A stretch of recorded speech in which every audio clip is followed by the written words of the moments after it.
a partner in business, a partner in the community, an entrepreneur who is socially responsible. Let's imagine a businessman who is in business for the right reasons. Someone who is really looking out for his people, his community, and the youth who are coming up behind him. But he's in business. Imagine that. Now it's back with Shaun Ty. Good morning, Mr. Shaun Ty.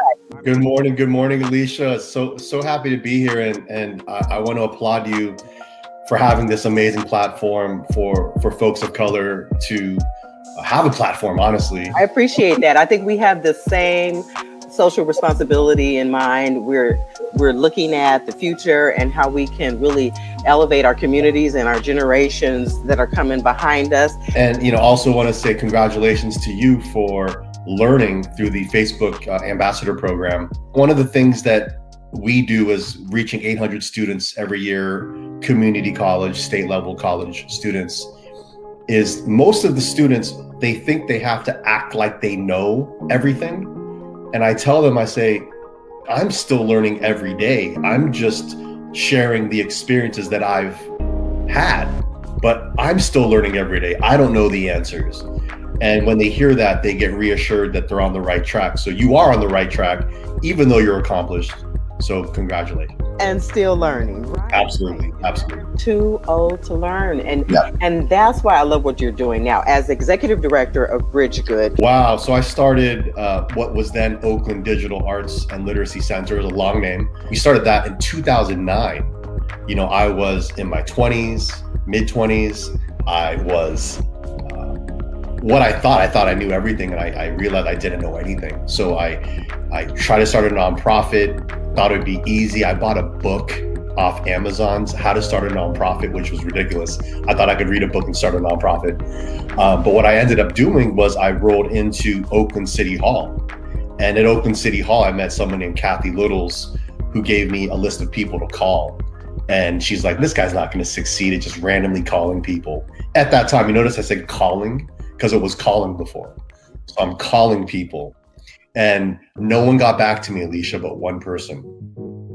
And this one person was named Donald Tamaki, who I didn't know at the time, but he was the godfather of Asian law, is what they called him in the community.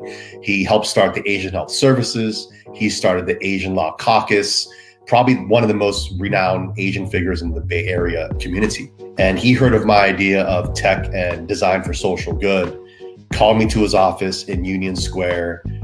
I wasn't dressed for it. He was in a business suit with two people next to him in suits, which I ended up learning was his son and his son's friend interning there. And they took on Oakland Digital at that time as one of their first pro bono clients. And they got us 501c3 certified with California, and they helped us set up our board of directors, articles of corporation. And really, without Donald Tamaki and his belief, I definitely would not be where I am today. And I think it's really important that we as leaders, if you want to call us that, I don't like calling myself a leader, but we as leaders have to acknowledge that the folks that put us on deserve a lot of credit, because if you don't pay it forward with acknowledgement, we one day will be the ones that help others pay it forward, right? So it's really important to always acknowledge others. And so Donald Tamaki, Manami Tamaki LLP, thank you for believing in Oakland Digital, now Bridgegood, 12 years later. 12 years, you're supporting and teaching 800 creatives. Some are multimedia students, some are raw artists, some are graphic designers, illustrators, jewelry makers. And you have all of these artists, Alicia, that, let's be honest, they are more talented than anyone. However, they don't know how to put that to use in a practical tech sense. So how do I take this creativity and funnel into some kind of career? And that's what Bridgegood does. And our focus is user experience, UX, that we started doing around 5 years ago. Before it was known, no one knew what UX was 5 years ago, very few. Now it is very known, and we're very grateful that companies like Coursera, Google.org, all the boot camps out there are teaching this stuff, because it's basically process-driven art. to solve problems. And that's what UX is. Wow. UX and then user interface. Yeah. What we see. Correct. Yeah. To make it very simple, I'd say like UX is the way you feel going through a product.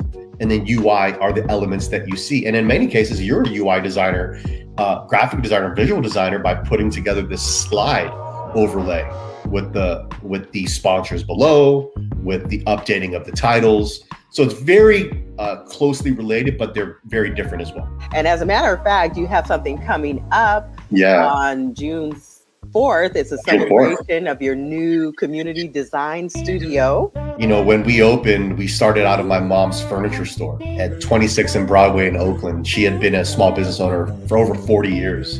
And after that, around the corner was a body shop, Uptown Auto Body, a local business. And they had a nice kind of like a entry area where we would train community members on how to use digital literacy, social media at that time. I think it was just Facebook and Twitter.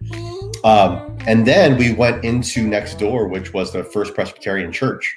And we had Di Pagel allowed us to use an apartment in the church for about half a year before we met Ibalsi, who at that time's executive director was Jeremy Luke. Now, you notice I remember everyone's name that helped. After Jeremy met me, he said, look, Shaun, I have some empty spaces in Oakland, Chinatown. I know you don't have money.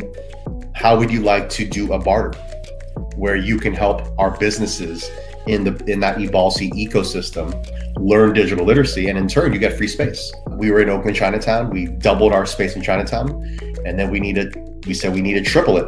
And that's where we lead to today. So from Oakland, Chinatown, which we love, cherish, and honor, we're very proud of our history there, but we felt that in order to reach the masses, have deeper impact, give students a waterfront property, Alicia, that they can vibe out to and get that sun energy, we decided to move to Jack London Square.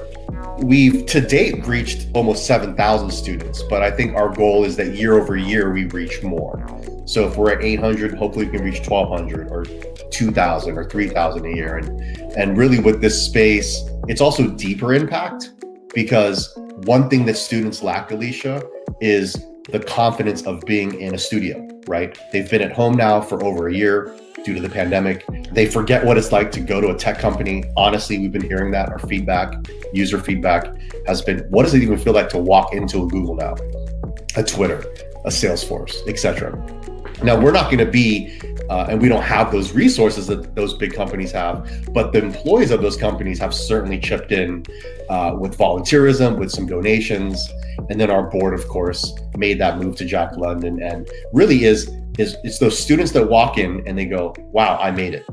And even if it's that confidence booster, that's the goal of Bridge Good. It's that filling the gap between school and a job. And that's what Bridge Good wants to do. You know, to bridge that, literally bridge that gap between the communities. The students have the answers, we don't, Alicia. The young people have the answers, we don't. In 2015, there was a huge movement that started called Black Lives Matter.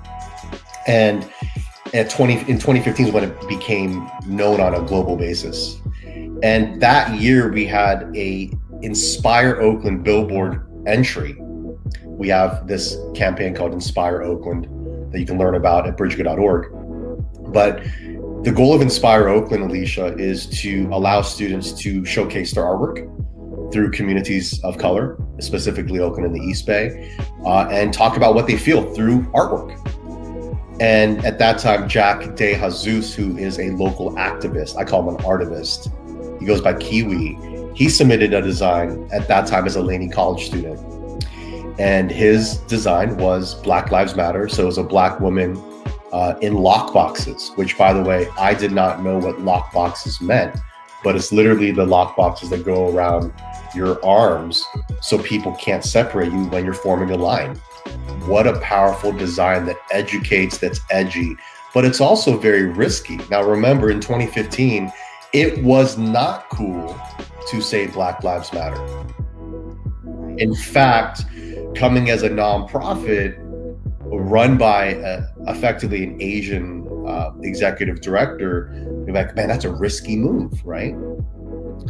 And we, as a board and team, said, you know what, if that's what the students feel, if that's what the students want to vocalize through artwork and educate people, and as you're at bridgegood.com/inspire seeing some of those designs, it's so important that we allow students to do the work in terms of the community outreach, in terms of vocalizing their frustrations.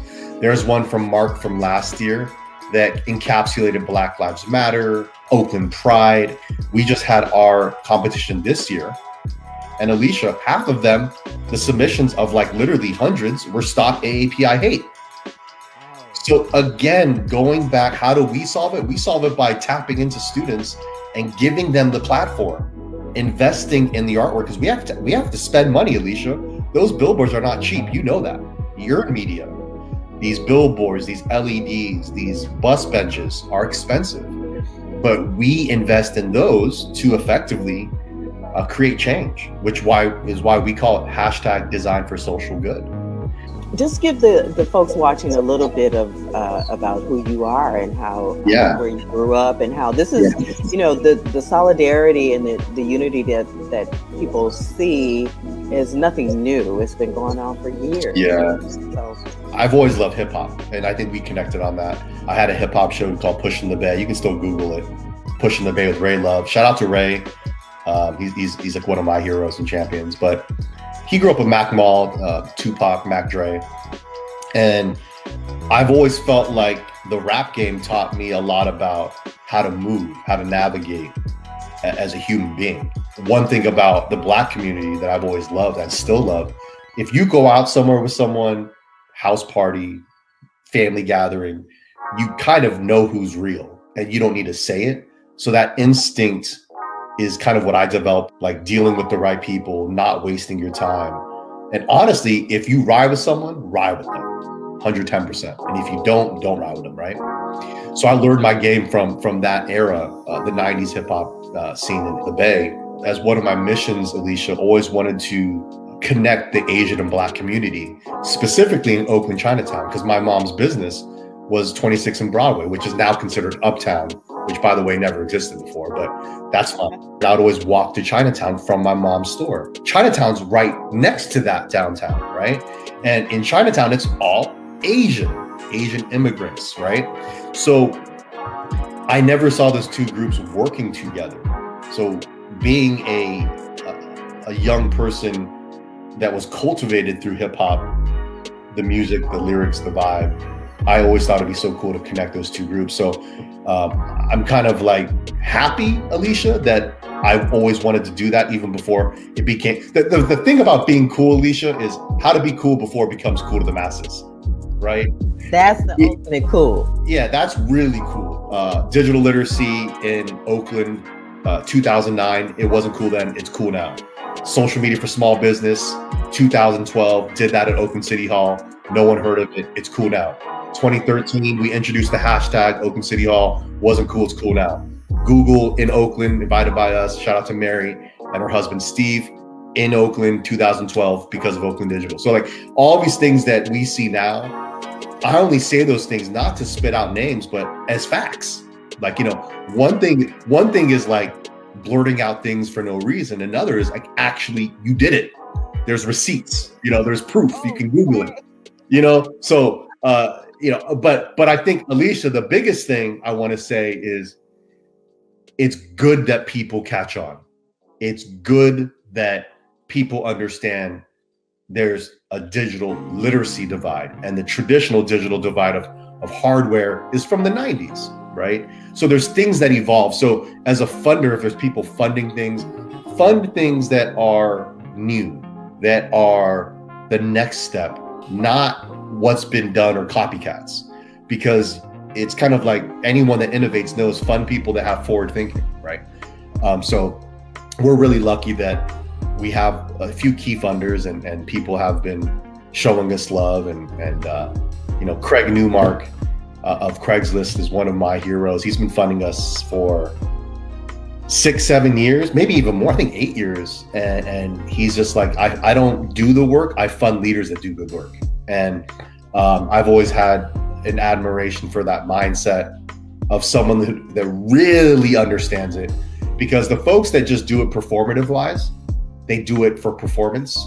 So if people are giving you money to do the same thing over and over and over, don't take that money anymore, because it's going to fuel you to do mediocre work. I've been very lucky personally to have a great team around me, people that believe in Bridge Good, people that believe that 12-year track record is real. Honestly, Alicia, it's really my mom. It was the influence of hip hop. It was my car club when I was 16, running a car club of 40 people called Z Team Yossi. It was my brother who passed away in October, unfortunately. It was a lot of good people along the way, Alicia. And I'm going to be honest, with my brother's passing, he taught me so many lessons, but one of the biggest lessons he taught me, my brother Wilson Ty, was if a person or a thing brings you negative energy, eliminate it from your life. And that doesn't mean be a hater. There's a big difference, right? It just means that people don't align in this world necessarily, Alicia, with you.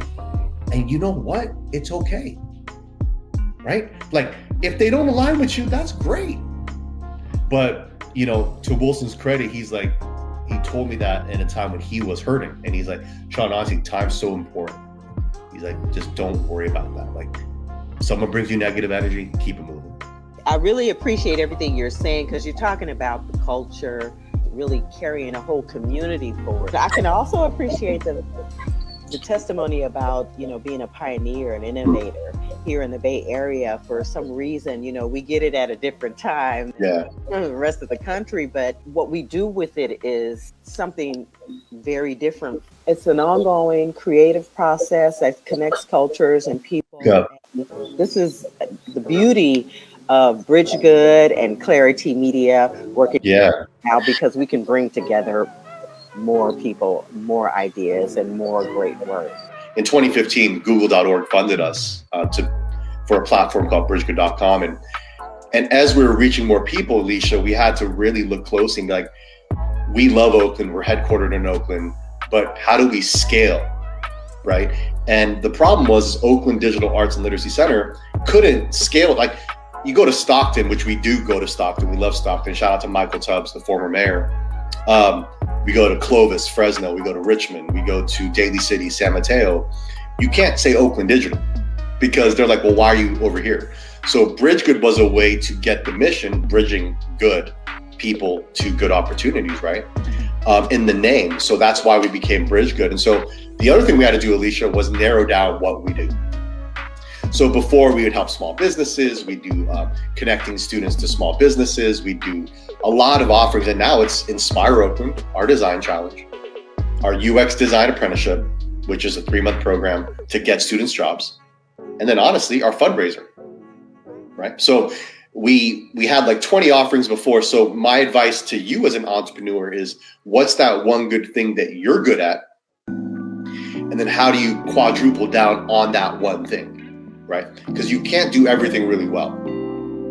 What's your unique selling proposition that you can offer the room, and focus on that? I'm growing, and it means that I can't be the talent or the host anymore so much. And Alicia, I wouldn't, you're a talent. When we decided to select you for the Twitter fundraiser, Inspiration Awards 2019, I want to shout out Carl, the whole Twitter team, and BizStone for talking to our students for over 45 minutes. And MC Hammer, shout out to Hammer for showing up, who's one of my deepest allies and riders. He's a rider for real. We selected you because you had a really great story. And it's not just about, hey, let's pick someone because of one thing. It's you had an amazing story. You started out at Laney College, SF State, went to Cron 4, right? The founder and CEO of your own company. So just because others don't get it, Alicia, I didn't even tell you this before. I wasn't getting paid for 4 years. I was grinding legit. You can ask anyone that knew me or still knows me, and I was working 16 to 18 hour days, right? Between pushing the Bay, starting Oakland Digital, I was not getting paid for 4 years. And I'll tell you this, Alicia, if I gave up during that 4th year, you wouldn't even be talking to me, right? I wouldn't know you. You wouldn't have been able to meet some amazing people at that event. We wouldn't be talking right now with Clarity Media. So taking calculated risks with goals attached to it, very positive, very positive. Well, I can't ever give it up. I've been doing this since 1988, KTRO Yes. radio and all that. Yes. So the Bay Area is still on and popping. Oh, the Bay is where people from all over the world want to be at, Alicia.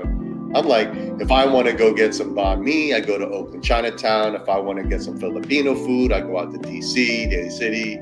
But whatever you need, you got it here. Soul food, whatever you want. Korean food, right? Ethiopian. Thank you so much for being here this morning. Absolutely. Going back to what you brought up first, Alicia, is how do we create change? Let's do students, and creativity to me is the seed of change, right? And so how can Bridgegood plant those seeds so one day they become redwoods, and that's what we're trying to do is infinite forever. Bridgegood.